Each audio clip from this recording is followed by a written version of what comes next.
Nate Brown here with Drum Magazine. I'm here at the 2015 Winter NAMM show. We're here with Felix De Luna, right? Did I pronounce it correctly? That is correct, yes. I know how to pronounce names. I like that they brought you out here because you're totally biased with us, so it works out really nicely. I do play the Ddrum Uptown Reflex. It's a nice kit.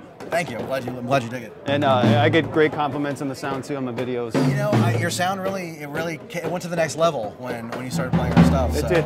It was that or the new microphones. I don't know. No. Yeah. Same microphones. Yeah. We're looking here at the Reflex 10th anniversary. Not a Reflex. Oh, okay. Yeah. My fault. Yeah. Go ahead. It's the... This is the Ddrum 10th anniversary acoustic kit. Acoustic kit, okay. We've been making acoustic drum sets now for 10 years. It's been since 2005. Obviously, we started with the triggers much earlier than that, but with the acoustic drums, we started off a little later in life. And now that it's been 10 years, we decided we wanted to commemorate that with a new limited edition drum set that's a little bit of a greatest hits type of a drum set and a little bit of some cutting edge new stuff. So it's got a little bit of both happening with it. What we did was we took some of the features from some of our most popular drum sets. For instance, a tube style lug, which is what we did on our Dios. We went with a die-cast tube, which was from our Dominion line. Right. And then we went with a fixed pitch mounting system, which came from the Reflex line. This is what you have on your set, as well as the reso lifts on the bottom, which you can't see because they're on the bottom. Now, real quickly, can you talk a little bit about the reso lifts for people that don't know? On the bottom of our kick drums, on the Reflex and Paladin series, and on this series as well as our USA, most of our higher end and stuff, there are 4 rubber feet on the bottom, and the bass drum actually is cradled. It's not touching the ground, like there's no direct contact with the floor, so it allows the drum to actually resonate a bit more because it's a rubber isolation from the floor itself. And it also allows for increased stability. It's basically, instead of having your bass drum being anchored by your pedal and your 2 legs, you've got 4 more points of contact on the ground to keep the bass drum from sliding forward. Right. And keeping it off the floor. And if you're at the gig and you're pulling the drum set off the stage, you can set it down on the rubber. And not worry about the finish. Exactly. So that's been a big thing with us, and we wanted to make sure it was on here. The bearing edge on this is also Dios style, which is a 45-30. 45-30. The inside's a 45, it's 30 on the outside. It's a little bit, it's a shell-oriented bearing edge. We wanted to have some shell interaction. Double 45 is a very head-oriented. Right. This is more shell-oriented. Now, for people that may not understand the bearing edge, could you just explain real quickly? It's the most important part of any drum set. Yeah. Obviously, you know, everyone takes into account the wood and the heads and the hoops and all those things, but the bearing edge is where the head sits on the drum itself, and the way that it sits on that edge is going to determine the way the drum sounds. It's a very important factor. It's like the bridge on a guitar. In the case of the anniversary kit, we went with a Dios style 30 or 45-30 edge, which is a little bit more contact. That way, we're getting the shell involved a bit more in the sound of the drum set. If you have a sharper edge, it's more head sound, and at that point, it's just a resonating chamber. So it almost doesn't matter what the shell is. So we wanted to make sure that because we did something different with the shell, we wanted to make sure it was part of the overall drum sound. Right. Which is what brings me to the shell on this kit. Instead of doing one of our previous single wood drum shells like maple or alder or ash, we actually did a hybrid shell, a blended shell. 2 plies of maple on the outside, 4 plies of alder on the inside. So it's kind of like a Reflex Dios mashup. Right. The point of this was, you know, alder, as you know, because you play the kit, very focused tone, not a lot of crazy overtones, no moon gel required for the most part. You can pretty much you get the heads on it, you tune it up, it sounds good, very punchy, very live. We wanted to add a little bit of attack to that, so we added the maple. But the maple also causes the shell itself to be a bit more resonant because it's a harder wood than the alder. So now the drum actually resonates a bit more due to that alder shell, or that maple attached to the alder. And then of course the smaller tube lugs, the fixed pitch mounting system, the die-cast tubes, everything working in conjunction to create a drum shell that might be the best sounding drum shell we've ever made. Yeah, this is a limited edition, is that correct? Oh yeah, 50 kits worldwide. 50? That translates to about 25 US, 25 everywhere else. Okay. So it's going to go fast. They're numbered individually. They come with a certificate of authenticity. Did you get like a lottery ticket to buy it? No, we're not doing that because we're not going to do like. There's usually a race for like numbers. Like I want a low number. Yeah. It's first come first serve. You want the low number? Buy it now. Okay. That's my advice. You got to have the cash ready to go. Right. Exactly. So yeah, this kit again is the 10th anniversary acoustic kit, and it just takes bits and pieces from the 10-year history and puts it all together into one mashup. Basically, the ultimate D-drum kit to this point. I mean, obviously, 10 years from now, when you and I are sitting here like, hey. 10 years. Yeah, and when we're doing our 20th anniversary kit, then at that point, it'll be made out of lasers or something. It'll be a hologram. It's a really exciting time for us because this is a new frontier for us with this combination, and I think you're going to see more of it. What else do you have going on in 2015 with Ddrum? A couple of things where we're just basically we're adding to the existing line. For instance, on the reflex side, we're doing a chrome version of the Powerhouse. Previously, we've done this in black. We've done it in red. It's super popular because of the rock sizes. Yeah. It's 13, 16, 18 with a 24, 6.5 by 14 snare. And this is all the reflex series are alder wood, correct? Yes. Okay. If it's reflex, it's alder. So we're gonna have to come up with a new name for that thing. So, but yeah, if it's reflex, it's alder. And alder has been something that we've been doing for about 5 years. Again, you've had a personal experience with this particular kit. It's a very punchy, warm wood that's very naturally EQ'd. Does not require a whole lot of muffling or a whole lot of messing with. You know, maple will sometimes have a little bit of a honk at the end. Yeah. That's why you see EC2s and you see moon gel and you see a lot of stuff on high-end kits. You wonder, why are they doing that? Why don't they just have clear single-ply heads? Because maple has a little bit of a harsh overtone at the end. It's, it can be dialed out, it can be tuned out, or it can be gelled out, whatever you want to do. Alder doesn't have that. Alder has what I would call a sound guy friendly type of sound. Right. I play it myself, and honestly, here at the shop, we really have access to anything we want. And the fact that the two main drum guys here actually play a reflex kit is a pretty good indictment of how good a drum set that is in and of itself. Right. So I mean, I have access to our custom shop. I can make anything I want, and that's a level of power that's. He's bragging. Yeah, I am bragging. I mean, it's got to be a perk to working for a drum company. So, but and I play the reflex. I mean, it sounds that good. I'm a drum snob. I'll be the first person to tell you that. So yeah, I really like the way it sounds.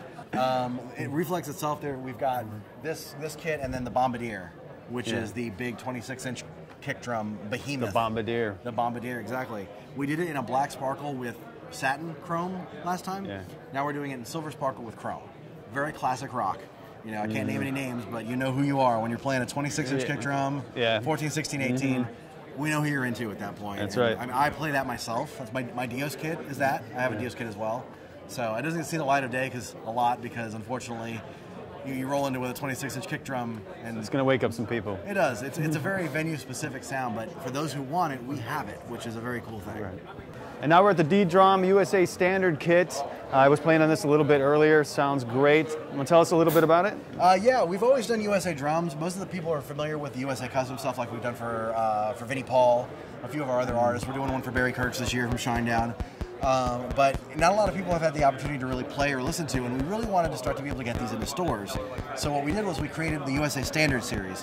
It's they're Keller maple shells, double 45 with a slight roundover bearing edge, die-cast hoops, Dio-style bullet lugs, and 4 satin finishes. So we've got satin red, which we're showing here, and then we've also got satin black and satin natural and satin amber. Nice. So 4 finishes, 2 configurations, the player, 10, 12, 16, 22. So it's 2 up, 1 down. Right, and then the Powerhouse, 13, 16, 18, 24. 2 up, 2 down. 1 up, 2 down. 1 up, 2 down. Yeah, okay. 24 bass. Yeah, 24-inch bass drum. Neither one of them, they're both shell packs, so they don't come with hardware or a snare drum. So you mix in whatever Vintone snare you want to mix in. Speaking of which, this is a brand new snare drum that we're offering, and we're simply calling it the Hammer. The Hammer. Yes, this is a brass copper mix shell. It's a very thick shell drum.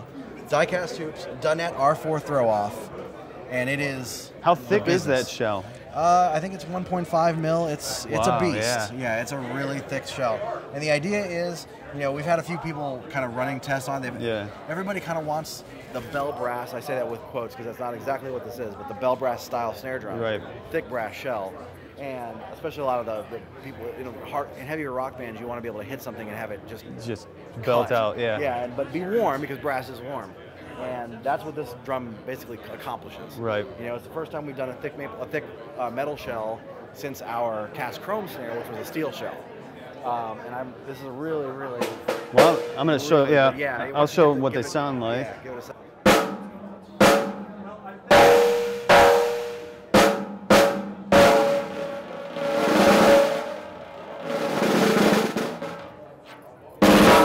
Yeah, it cuts. Okay. It's a great sounding snare. Now, earlier when I was playing this, the double pedals, they're just responsive and had a lot of meat to them. Oh, yeah.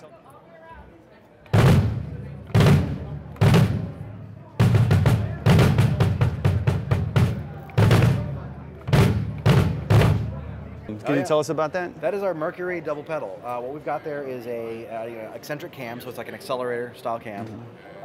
It's a super smooth U-joint, which you noticed. Yes, it's an aluminum right away. U-joint. And basically, it's our top end pedal. Like we needed to come out with some hardware that was tour worthy for the people out there that really want to get after it. Right.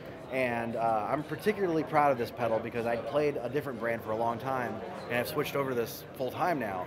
I love the way the pedal feels. It's a very smooth action. It's got some beef to it. It's got, especially at the end of the stroke. Right. And we've had that for a couple of years now. I mean, the Mercury line itself includes the double pedal. There's a two-legged hi-hat stand, which we have here. We have boom stands. We're actually offering the thing called a D-bone now, which is a multi-clamp that you can attach to a boom stand or to a double tom Nice, mount. yeah. And give yourself some extra. I want to throw a splash here. I want to throw another crash here. I don't want a whole stand. We're becoming that. It's like that full line style of hardware. Full line of hardware. Yeah. Now, on pedals in the past, I know you limited the amount of adjustments. Right. Is that similar with this? Kind of. It's got a few more than our previous pedals Right. have. But we still want to keep it relative because, honestly, as much adjustment as there is out in the world, and there's some great adjustable pedals out there, Right. most people don't do that. Most people, they take it out of the box, they put it on the drum, and they start playing. And that's honestly where most people get their pedal bias from. Right. Whatever pedal felt the best when it came out of the box Factory settings. was the pedal that they went with. Now, obviously, it's got enough adjustments so you can tailor it, you can make it heavier, go with a heavier spring. I believe later in the year, we're actually going to offer an interchangeable cam. So if you want to go to a round style cam, you'll be able to. And then with the linkage and everything, it's a very smooth pedal. Got the drum key attached to it. It's a really, it's comparable to a lot of other good pedals out there. Right. Yeah. So, right when I sat down, it's on the standard factory settings right now. It's on the Felix settings. It's on the Felix settings. Yeah, switch. So that worked out nicely. But it was perfect. Yeah. Very nice. Yeah. So and again, it's like anything else.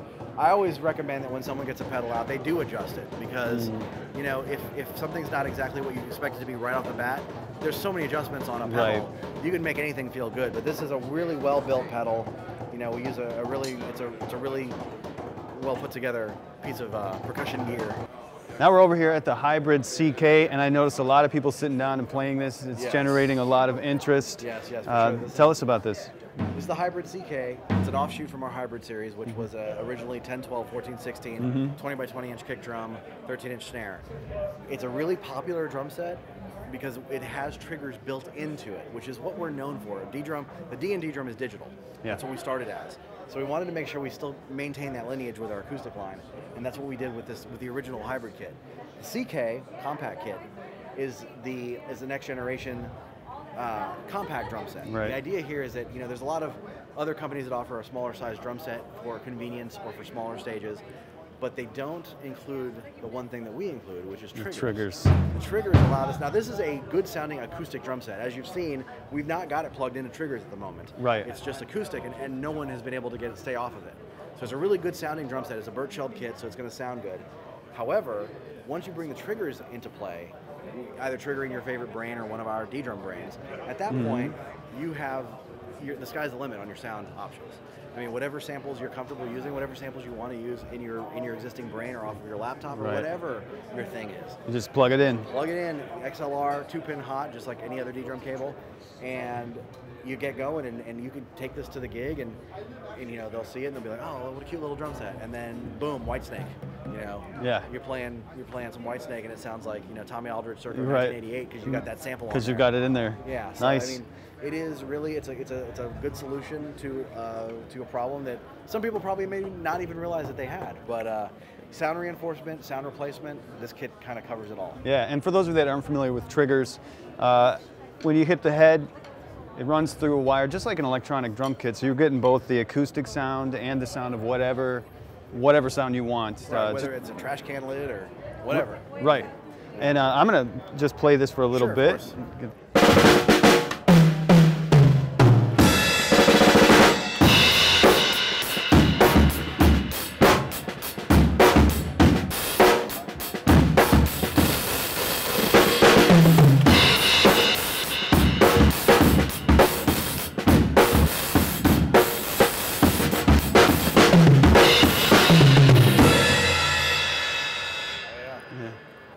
So it's a good sounding drum. Hey, thanks Felix for taking us around the Ddrum booth. Absolutely, thanks Thanks for coming by. I got to give you that $20 later. Yeah, the 20 bucks. Yeah. Hey, look for more of Ddrum and Drum Magazine in 2015. Keep drumming.